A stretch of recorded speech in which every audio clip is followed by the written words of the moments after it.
I find Hasan Piker to be incredibly off-putting most of the time. I don't like the way he speaks to his audience. I don't agree with the brazen, insensitive way he talks about these issues. And I think live streaming lends itself really well to running your mouth and saying shit you later regret. And here's what Piker said about the horrors of September 11th, 2001. Like, we fucking totally brought it on ourselves, dude. Holy shit. We did. We fucking did. Now, Piker did later call that comment inappropriate and said he didn't mean Americans deserved to die. They've lost the narrative battle on Israel and on even maybe American imperialism. They are trying to identify a vulgar representation of that broad base and try to humiliate me and bully me into submission. But it's not just about me. It's about people like Zoran. It's about people like AOC. It's about Bernie Sanders. It's about Abdul El-Sayed. People started to contend with the reality that maybe America is maybe not a force for good. Having said that, I guess it's a perfect opportunity for us to go to the Leisure Miller video that just came out. America's Hasan Piker Problem by Leisure Miller. Saturday, April 11th, 2026, you're tuned into a special Saturday edition of Why America? I'm your lawyer friend, Legion Miller. This week, Dr. Abdul El-Sayed, a progressive candidate running to represent Michigan in the U.S. Senate, was joined by leftist Twitch streamer Hasan Piker at a campaign rally at Michigan State University. Despite the fact that Trump was literally threatening to genocide an entire country while stripping away crucial social safety nets to fund his pointless war of aggression in the Middle East, despite, all the horrors, the Democratic establishment was more incensed and up in arms about I've never a tried leftist this root beer streamer's before. I'm about to. A&W. Stumping for a progressive candidate than they were about pretty much anything else this week. And hey, guess what? Prior to this week, I had never heard of Dr. Abdul El-Sayed. Weird. It's almost like he's successfully campaigning for a seat in the Senate by aligning with people who will help publicize his race. Maybe instead of running around like their hair's on fire and twisting themselves up in knots trying to cancel Hasan Piker, the Democratic establishment could take some fucking notes. But I'm getting ahead of myself. Today, we're breaking down what the fuck is going on with the Hasan Piker debate and who he is, if you're like, Legion, I've never fucking heard of this guy, and why this discussion matters deeply for the future of this country. This headline from CNN helped inform my reporting on this issue, and believe me, we are going to break down this I didn't like A&W panel discussion because it's a doozy. Hasan Piker tests the limits of the Democratic Party's big tent. Using the Ground News browser extension, I can get helpful background information on this publication in one quick glance. It's too spicy. To get the big picture, I can click on full coverage, which will show me coverage of the same story from publications across the political spectrum.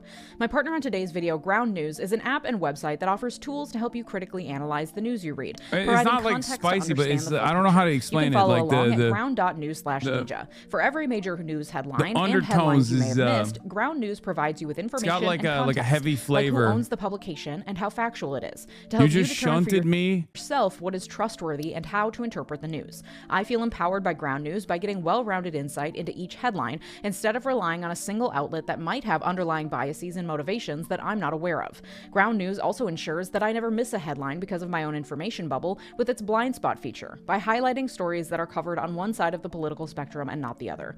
Ground News is transparent about its methodology, how it assesses each story and publication, including how it uses 3 independent monitoring organizations to assess the bias rating for each Sabrina publication. apologized? Yeah, that's expected. I genuinely think the world would be a better place if everyone had this much context about the news they read. Because depending on where you or your family members get the news, you're going to get very different takes on the same story. And listen, I'm not the only one who loves Ground News. The Nobel Peace Center even called it an excellent way to stay informed, avoid echo chambers, and expand your worldview.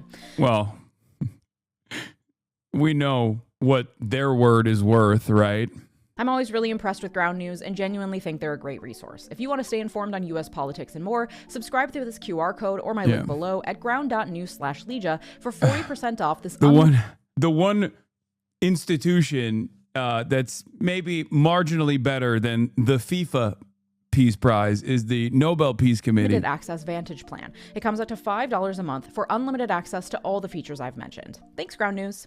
Hasan Piker is a 34-year-old leftist content creator who mainly is known for his live streams on a live streaming website called Twitch. He got his start in the media world through his uncle Cenk Uygur of the Young Turks, a left-leaning news organization. True. He live streams every day for 8 hours a day from his home in Los Angeles, mostly watching and commenting on the news to his over 3 million followers. Wait, what the fuck? That's from today. Wait, what the fuck? Wait, what? This video came out an hour ago. That was me an hour and 25 minutes in to the broadcast. Oh my gosh, she cooked me. You know how I say Piker Broadcasting News for tomorrow's news today? She did that to me. What the hell? Wow, that's crazy. Followers on Twitch, and then reposting clips of the live streams across other social media platforms. His views have been described as far left, socialist, Marxist. He tends to espouse anti-imperialist, pro-worker, pro-Palestinian ideology. So, of course, he's been labeled a major threat by the Democratic establishment. As recently laid out in a great opinion piece in The Guardian by Bhaskar Sankara, quote, Representative Brad Schneider branded Piker an unapologetic anti-Semite. Michigan's own Senator Alyssa Slotkin, a former Pentagon official, weighed in with her condemnation, as did Representative Haley Stevens, one of El Sayed's primary rivals. Another opponent, Mallory McMorrow, went so far as to liken Piker to Nick Fuentes, a white supremacist who has enthusiastically praised Adolf Hitler on camera. When Politico came calling, both Cory Booker and Ruben Gallego rushed to declare they would refuse an invitation to appear on Piker's stream. Not my go Rahm Emanuel, though. He said he'd be on. Again, at a time when we're fucking begging anyone in the Democratic establishment to do anything to stop the onslaught of horrific fucking atrocities being committed by our government, they are instead like, hey, we need to cancel this progressive Twitch streamer. This speaks volumes to two things. One, the extent to which our entire political and media establishment is bought out by Israel and AIPAC, the American Israel Public Affairs Committee, which I'll get into. And two, the power that modern political commentators on social media have in America today. Maybe I'm biased, but I think I'm right. First, the primary objections that people have to Hasan Piker seem to stem from some controversial things he has said at various points throughout his career. Here's Dana Bash on CNN talking about it as though someone from AIPAC is holding a gun to her head just off screen. Here's some of what he actually has said about the depravity of the October 7th terror attack, the deadliest day for the Jewish people since the Holocaust. Quote, it doesn't matter if effing rapes happened on October 7th. Like, handsome photo alert. The dynamic for me. The Palestinian resistance is not perfect. Now, let that sink in. Hasan Piker is excusing sexual violence by Hamas terrorists. He also claims Hamas is, quote, 1,000 times better than Israel. Hamas is a designated terror organization. Notice how there's no retaliation to that statement other than just going, well, it's a terrorist organization. It's a terrorist organization. It's a terrorist organization. Okay, what does that say about Israel then? What does that say about Israel? That you can't even defend the most moral nation on the planet Earth, Israel, against such a silly accusation without just going, oh, it's a terrorist organization. What does that say about Israel? I made a statement that a state-sponsored or a state-designated terrorist organization is 1,000 times better than Israel, and you couldn't retort. You could not explain that Israel is not 1,000 times worse than a state-designated terrorist organization. Because it's true, Israel is worse. The only fault at this point is that it's not 1,000 times worse. It's probably more than 1,000 times worse. But, you know. Not just by the U.S., but by the EU, Canada, Australia, New Zealand, just to name a few. And here's what Piker said about the horrors of September 11th, 2001. America deserved 9/11, dude. F it. I'm saying. Winning the shower argument right now, me? Shower argument? Buddy, I won the argument without even being a part of the argument. The moment that you don't have a retort to that statement, when you control the conversation, because she could just as easily have me on a panel. You know, I'm an accessible guy, right? I'm live all day, every day. Like, we fucking totally brought it on ourselves, dude. Holy shit. We did. We fucking did. Now, Piker did later call that comment inappropriate and said he didn't mean Americans deserved to die. Let that sink in. Dana Bash is comfortable with Israel genociding the entirety of Gaza. They say walked it back, and you literally say we brought it upon ourselves in the same clip. I know. No one ever, they hear the 9/11 part, and then they just like laser in on it. Retribution for the crimes of a few Hamas terrorists, crimes that Israelis also commit against Palestinians at staggering numbers.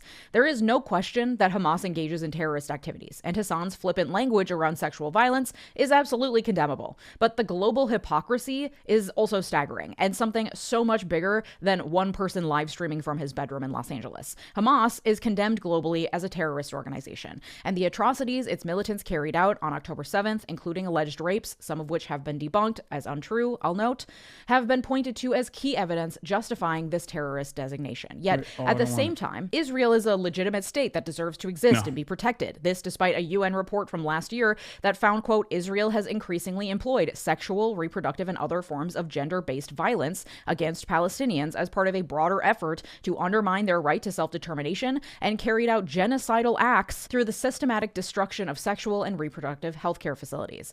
I've said it before and I'll say it again. It is very important to pay attention to who is being called a terrorist and who isn't, and by whomst. Israel violently colonizes land that is already occupied, creates a genocidal apartheid state. Both sides commit atrocities and violence against each other. One is a designated terrorist organization, and the other is a state that has the right to self-determination.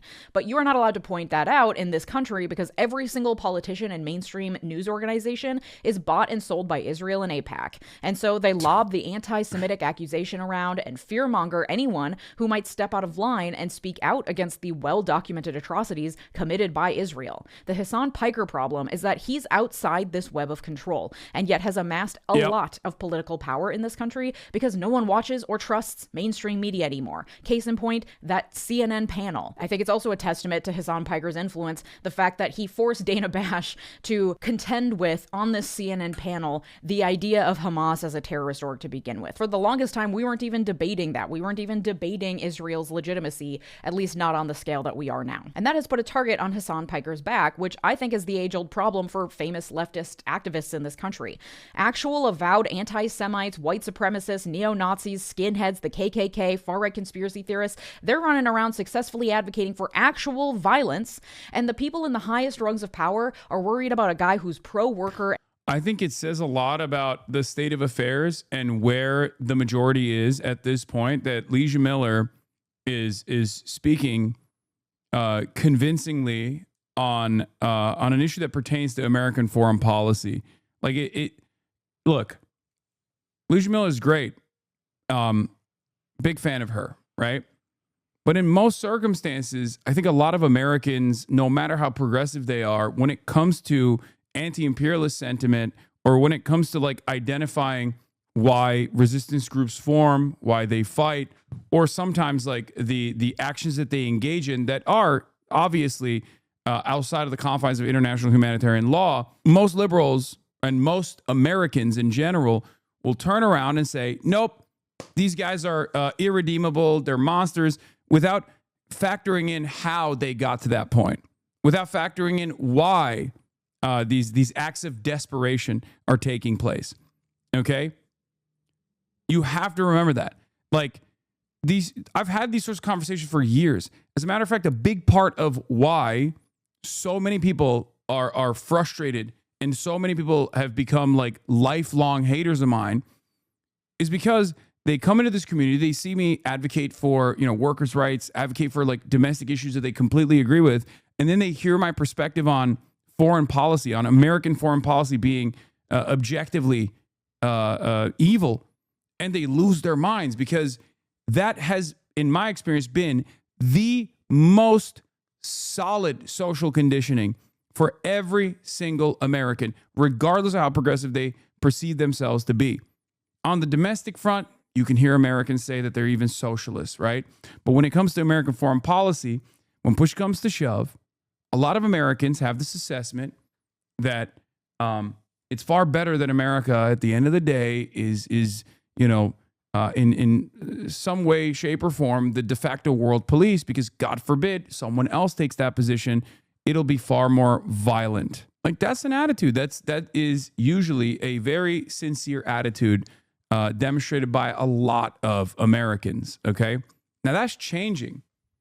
That is truly changing. Part of that is because of Israel and our seeming our overt bipartisan support for Israel.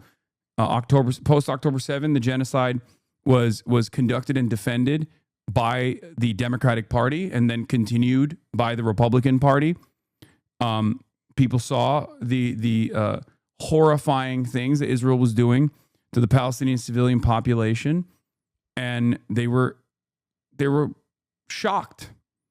Right? They could not comprehend that like the this good force, this force for good. America does evil things every now and then, but they're doing it for some overall good purpose. That went away.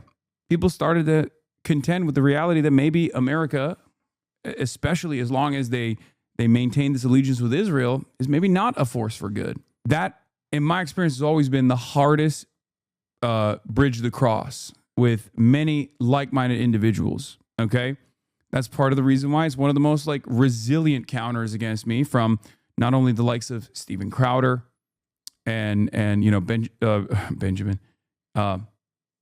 Shapiro and numerous other right-wing, far-right figureheads. They say Hasan says America bad. Why don't you fucking leave this country if you hate it so much? This thought-terminating retort. But it's also been one of the most resilient counters from even liberals. NATO Atlanticists, NatSec liberals, people who call themselves like Lockheed liberals, you know, people like that. Those people see my commentary on American violence, and they also engage in this thought-terminating cliche that, oh, you're just saying that because you hate America. You just hate America.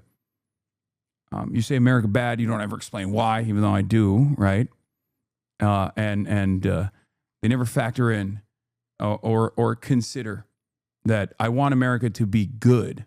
That's my advocacy. I want America to be good to its own people, and I want America to be good to other countries. But they don't want to contend with that. They don't want to comprehend that. They have no intellectual curiosity until now. Things have changed. People are far more open-minded to the notion that maybe we are a malignant force. Maybe we are not the force for good, the world police that most people learned, most people are socially conditioned into believing.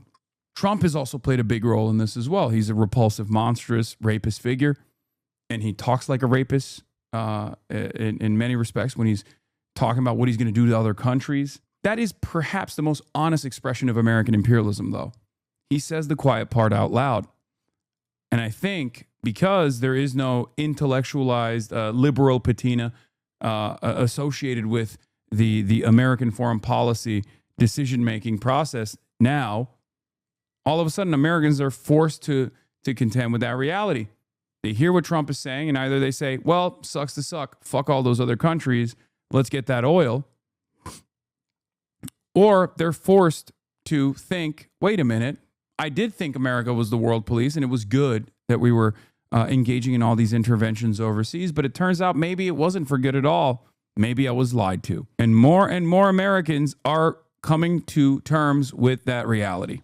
An anti-imperialist who said a few problematic things about Israel and 9/11. They compare him to Nick Fuentes as though that's a fair comparison. One man is advocating for socialism and workers' rights and in favor of the marginalized and against billionaires. The other one openly denies that the Holocaust ever happened. Yeah. Because the terrorists on the far right, the ones who actually carry out far more extremist violence than the left ever does, their terrorism is directed towards minorities. A person like Hasan Piker, someone who advocates for working people, for minorities, against the American imperialist experiment, he is genuinely a terrorist in the eyes of the 1%. To them, his ideas bring them terror. And that's the only kind of terror our establishment cares about. The terror of the 1%. Because people like Hasan are advocating for them to be wiped off the face of the earth. To the 1%, taxes and regulations are their own personal genocide. Their existence as billionaires can't withstand the types of ideas that a person like Hasan Piker advocates for.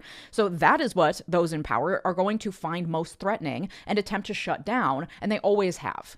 And I think Hasan Piker and the debate we're having over him, as fucking annoying as all of this is, I think it's good for America. Now let me be clear about my own stance on Hasan. Does Hasan Piker present his ideas in a tactful, palatable way? Absolutely not. I find Hasan Piker to be incredibly off-putting most of the time. He reminds me of the guys I majored in poli-sci with in college who would talk over me at parties. I don't like the way he speaks to his audience. I don't agree with the brazen, insensitive way he talks about these issues. And I think live streaming lends itself really well to running your mouth and saying shit you later regret. That being said, Hasan has watched numerous of my videos on his live stream and only had nice things to say, and I appreciate that. And I think, for better or for worse, whether you like his content or not, Hasan Piker is meeting the people of America. I think this does genuinely stem from, I mean, she's not wrong, right? Like, if you have seen an assortment of like all of my most angry moments, right? Like all my angriest moments, you're going to come to that conclusion. there's two problems, of course.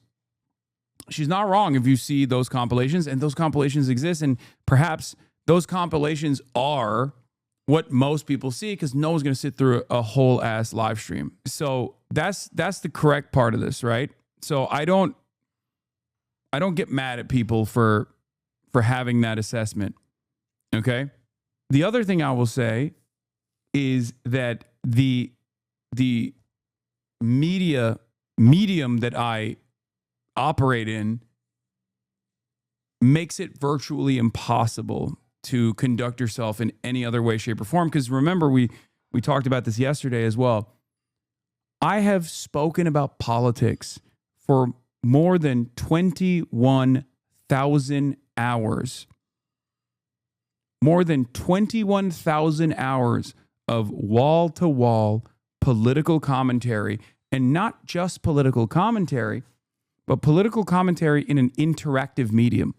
A political commentary on issues that are very sensitive, political commentary on issues that are sensitive with an interactive audience from a perspective that most Americans have either never encountered, okay, especially when I first started, this wasn't, there was no popular, robust socialist movement in this country, right?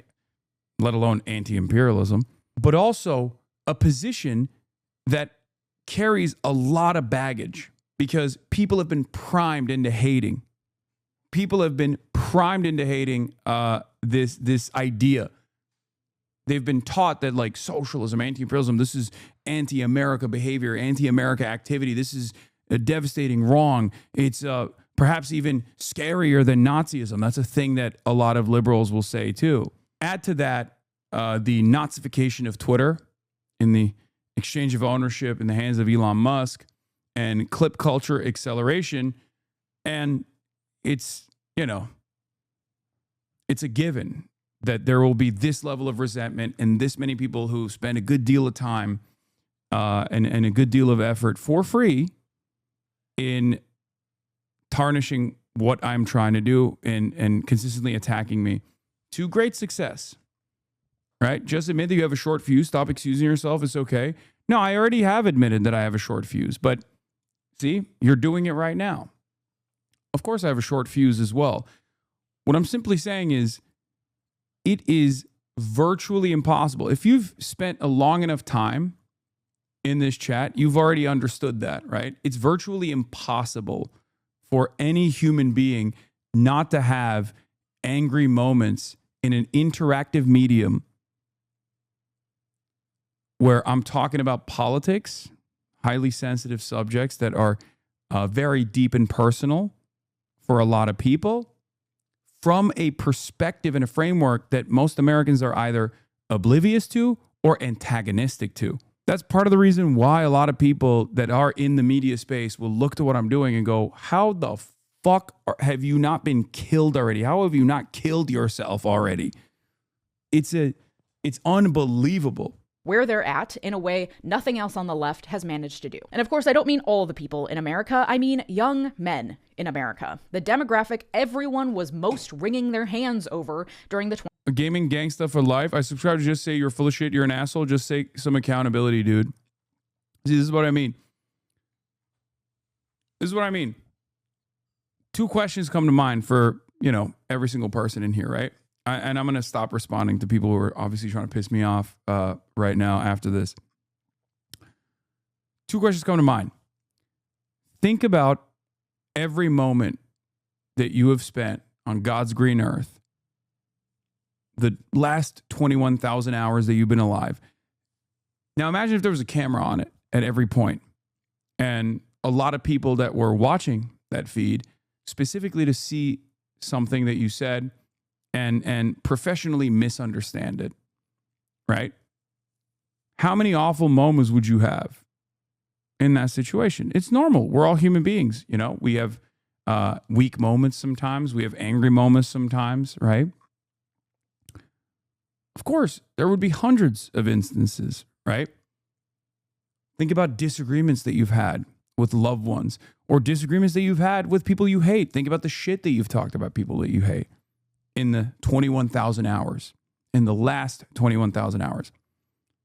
Now imagine if the rest of the world saw that. It's impossible. This person is currently demonstrating how easily this stuff works. If you had to deal with a guy like this, add to that the interactive component, right? People coming in here, spending money, hard-earned cash to be like, you're a fucking piece of shit. You're condescending. I don't like your style. I don't like your optics. And you're rude. And you're an asshole. Just take some accountability, dude. You know, times that by 1,000, you probably fucking lose your mind. I'm a 38-year-old engineer. I've streamed. I'm not a little kid, bro. You're an asshole with an ego. I still fuck with you. Bro, I watch you every day. There's no excuses for being rude just because you're stressed out. Stop with the cope. Please just drop this and accept the critique. This is why I said I'm done with this after. Because many of you have been in here for a long enough time. You've seen this happen already. Someone could have the absolute worst fucking position of all time that anyone has ever come up with. And there will be at least like 50 other chatters that go, actually, this person is delivering scathing critique that is constructive that you should abide by. That person called me a fucking asshole, rude, condescending. How is that? How is that constructive critique, chatter? I don't understand. Anyway, let's continue. 2024 election. The demographic we're all still wringing our hands over. I, like many people, recently watched Louis Theroux's new documentary, Inside the Manosphere. If you haven't seen it, journalist and documentarian Louis Theroux interviews various men who create content and who are part of the Manosphere, a loosely connected cohort of content creators who talk about being red-pilled in the Matrix, how to be real men, and how to be an alpha male, how to get women, how to look max, how to look as hot as possible. And I learned in the documentary they also fail at that, let's be real. So how to make money while you sleep by joining their Signal chat and downloading the stock trading apps they get commissions from by convincing their followers to join.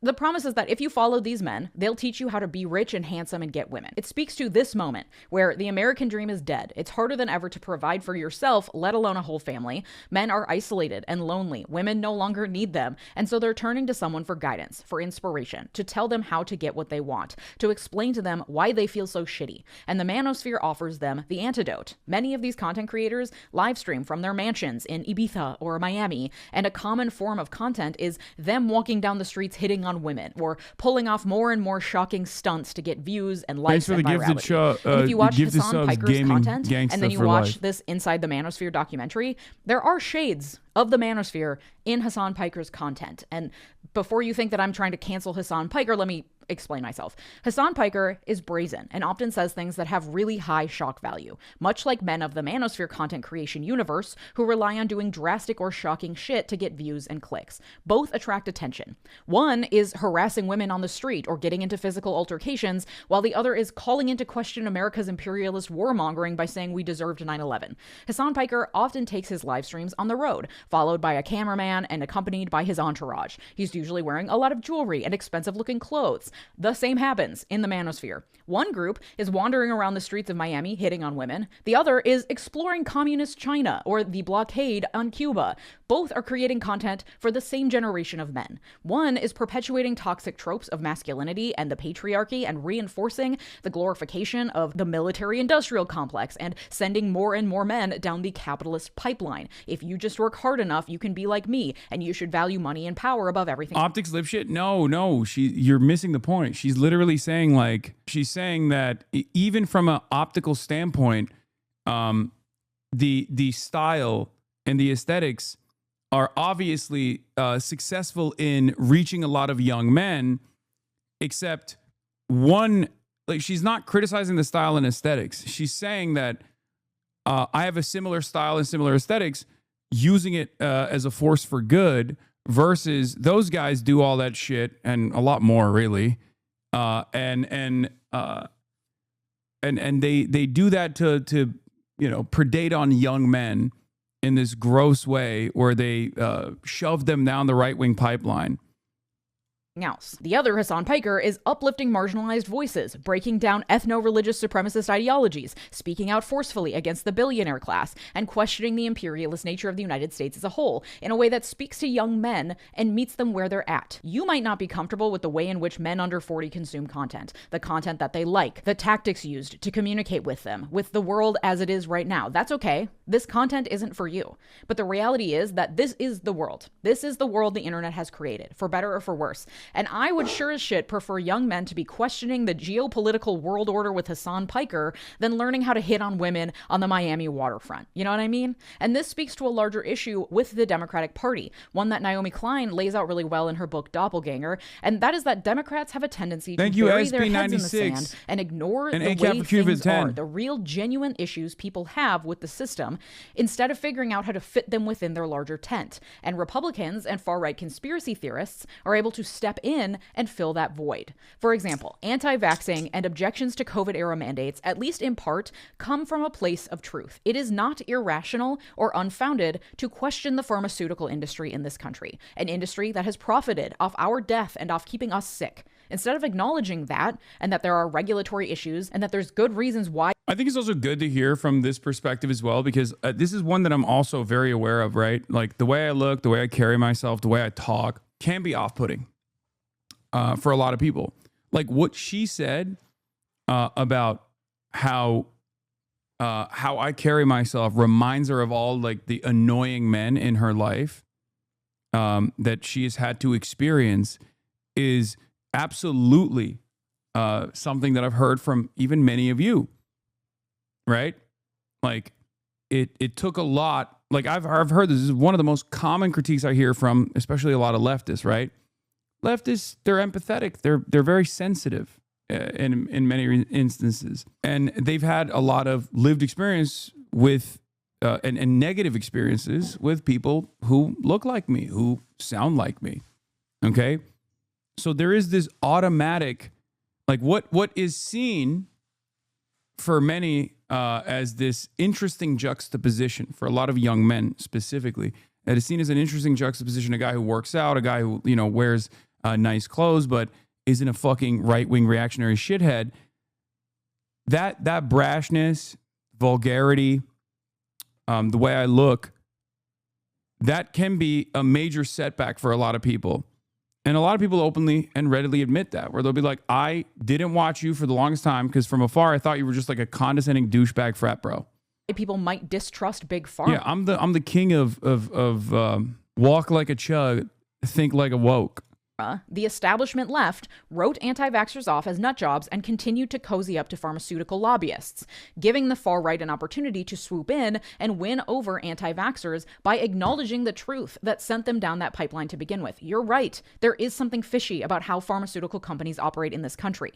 That wins over trust that then becomes easy to exploit with lies and conspiracies. The same is true of young men and the Manosphere. The Manosphere is capitalizing on something that is true. Young men in this country are not okay. The economy is rigged against all of us. The patriarchy hurts everyone and makes them feel horrible about themselves because they can't be providers anymore. And the Manosphere acknowledges that truth and then sends them down the toxic pipeline. You're right, life is really hard. You are being exploited. That wins over trust that then becomes easy to exploit with lies and conspiracies. The Manosphere tells them the way to win back your agency is through stocks and emotionally abusing women. Hasan Piker tells them that actually the billionaire class is the reason why your life sucks. Young men are seeking this shit out online, whether we like it or not. And they're not seeking it out from mainstream media. They're not seeking it out from even someone like me, a leftist, yes, but someone who's a lot more measured and doesn't do or say things that go particularly viral, and is also a woman in her 30s, so sorry, but I got bullied a lot of my school career from the bro types I've been watching for years now. My hackles still flare up when you go bro mode, but that's the only real issue I have with you, and that's not your problem. Yeah. Well, thank you for being able to, overlook that.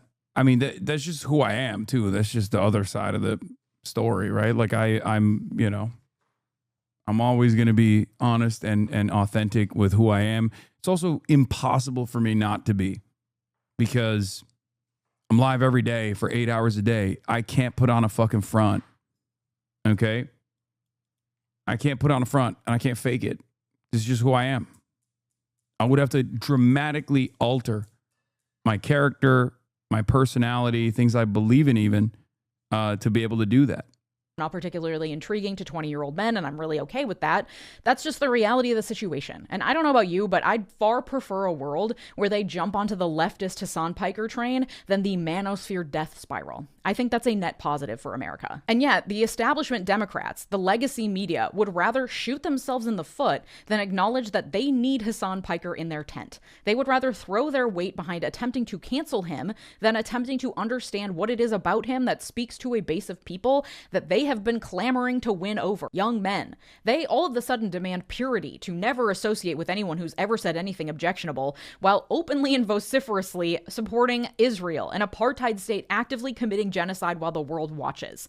Instead of attempting to figure out how to actually fit the entire left wing of this country in their tent, which is their burden in our fucked up two-party system, which would require acknowledging differences, having hard conversations, strategizing, open-mindedness, coalition building, they are once again alienating the entire left of their base, because this isn't just off-putting to Hasan Piker fans, it's off-putting to anyone outside left of center who wants to see the Democrats attempt to mend this party, take back power, and make the types of progressive changes that need to happen to ensure a Donald Trump figure never happens again in this country. And that requires addressing the truths that Donald Trump and the right have been willing to exploit, that billionaires are amassing wealth and leaving us to fight over the scraps, that life in America is about surviving and not thriving for the vast majority of Americans. Trump promised solutions to that and of course delivered nothing, but Democrats could actually step in and increase taxes on the wealthy, provide affordable healthcare and childcare if they were willing to embrace progressive ideals and the people that come along with it.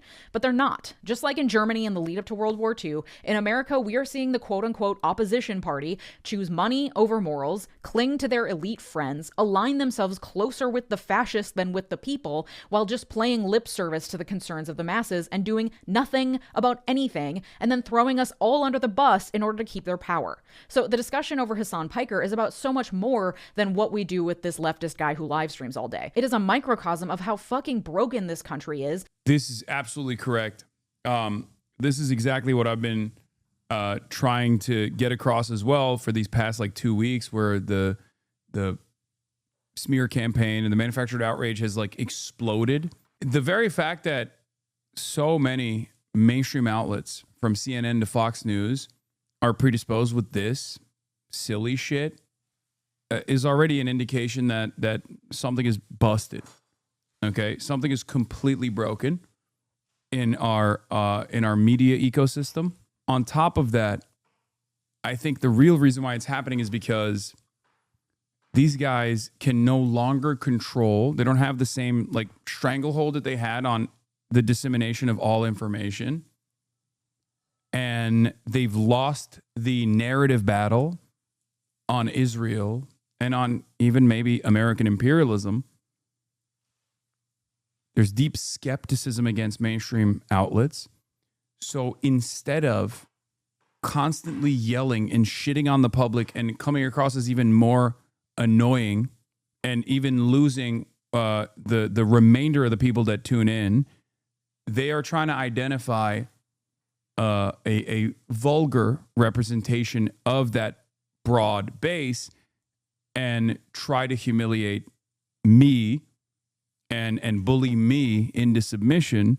But the reason why they're doing that, the reason why they're trying to aggressively attack me is because they can't really attack everyone else. Another thing is communicating the way you do makes the learning process far more entertaining. Watch politics for 8 hours for now for everyone. You make it funny and interesting and educational. Yeah, that too. Tweet deleted. These guys actually do have the correct amount of paranoia. Becoming a political pariah is a slippery slope that ends in a pit of bad consequences. They just can't wrap their heads around these consequences coming from Israel's own choices. Some people do understand that, by the way, because this is not, I mean, it kind of sounds silly to say this because I keep repeating that I'm a fucking Twitch streamer. It's ridiculous, but they are choosing to make me into this like representative figure of all of the left demands and left forces of politics in this country. That's part of the reason why I said you also have to fucking sometimes do something that I've never asked you to do, which is to, defend what people are saying. As a matter of fact, for the longest time, I've always said, I'm just a Twitch streamer. Just argue on the issues, right? If you want to convince people to argue on the issues, you don't have to fucking defend me. But now, mainstream sources are turning me into the expression, the purest expression and the manifestation of like left-wing politics.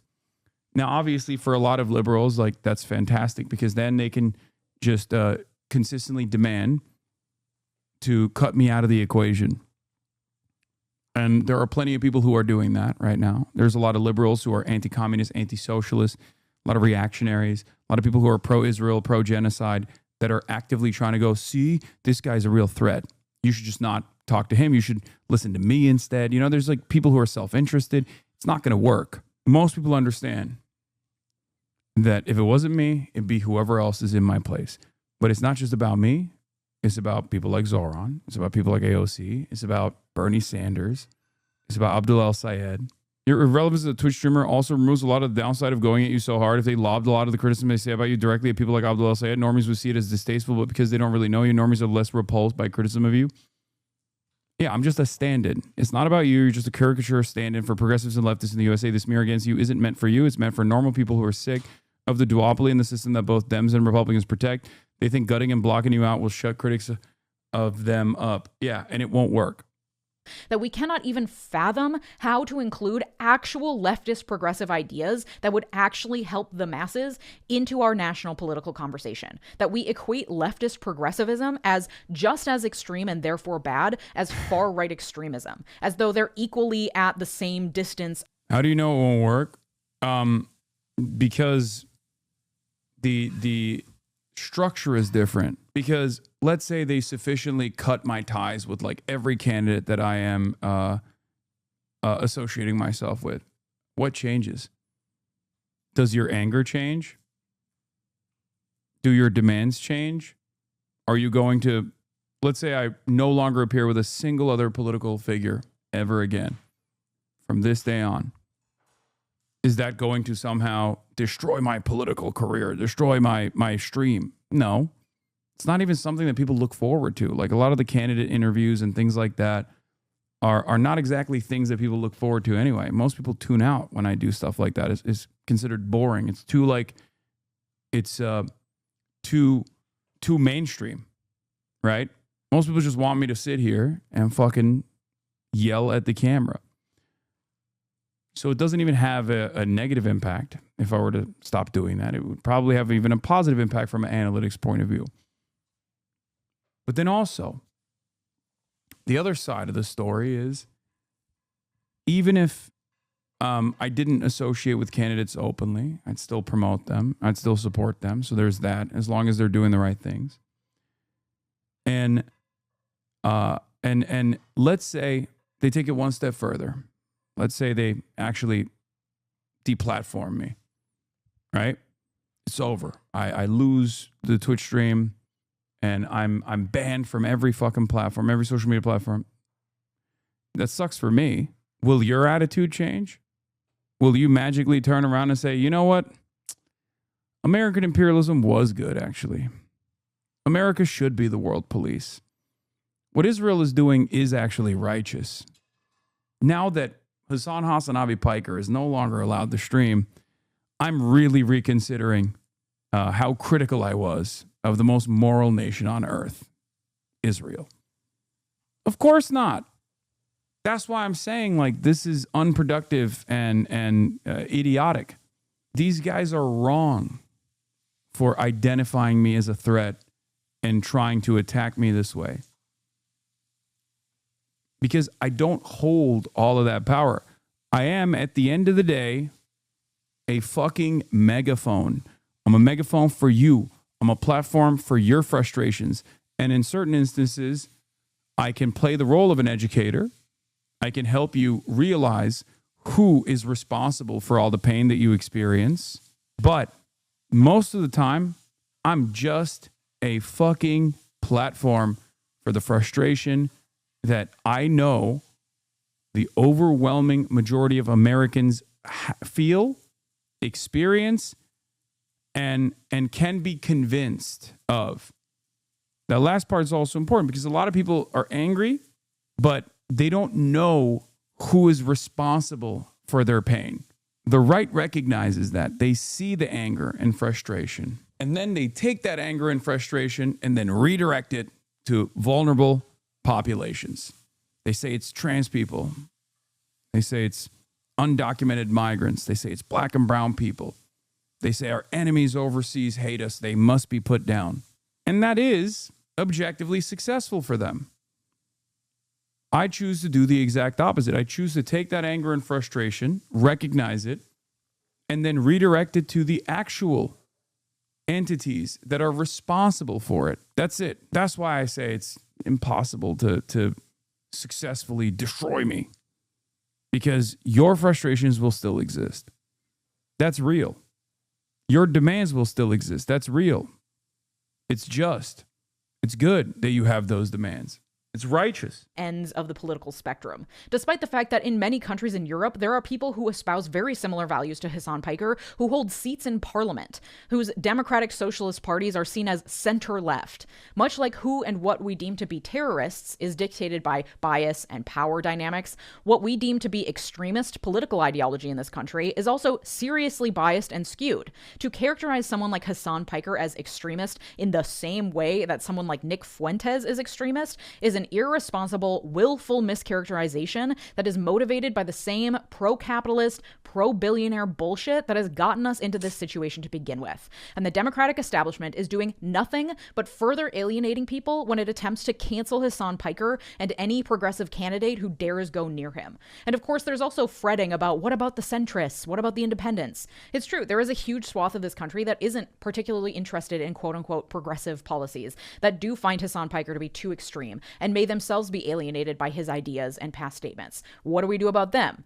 As with a lot of issues with the Democratic Party, this comes down to a messaging and strategy problem, something the Democrats notoriously fucking suck at.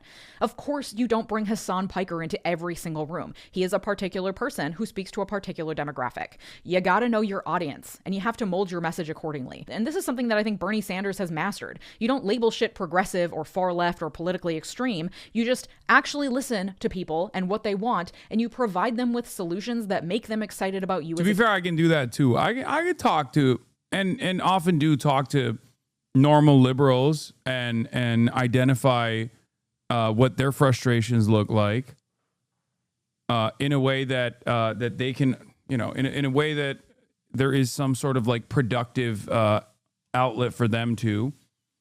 Obviously not my most heated moments over the course of 21,000 hours, but candidate. And the solution tends to be get money out of politics and raise taxes on the 1% to help fund the government. Those are negatively labeled as progressive ideas, but they shouldn't be. Leveling the playing field for people so that billionaires can't rig the entire game isn't a progressive idea. It's pro-democracy. It just seems that there's zero creativity in these washed up, dusty Democratic strategists out there that they just cannot come up with a single way to get people excited about voting for Democrats. The only reason we're excited to show up and vote for Democrats in the midterms in November is because we're desperate for something less awful than this. The only reason I was excited to vote for Kamala Harris in 2024 was because she wasn't Trump and seemed less likely to completely fuck up the entire country and world order during her presidency.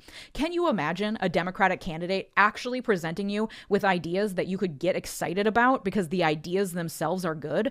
I mean, that's what happened in New York City. I said this last episode. Zohran Mamdani didn't harp on about how bad his opponents were. He presented a really exciting vision for what New York City could be. And yes, he even appeared on Hasan Piker's live stream. And what do you know? It didn't alienate everyone who doesn't love Hasan Piker. It was one tactic of many that he used to actually talk to New Yorkers and understand who they listen to and what they care about and meet them where they were at. He didn't just talk to Hasan Piker. He talked to a lot of people. What's wild and crazy about being a politician is you actually have to communicate with and find compromise with people you don't agree with 100% of the time. That's actually a necessary piece of politicking. Zohran Mamdani did it while also seeming likable, approachable, and reasonable. And the Democratic Party demonized him for that too. Because again, they would rather cancel the candidate with the progressive ideas in order to align themselves with elite interests every single time. Which is why most Democrat Party candidates are fucking creeps who seem so completely disconnected from actual real life.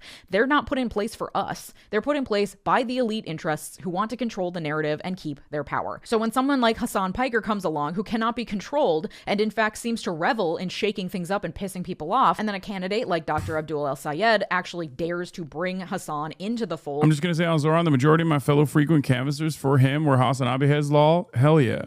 That's right.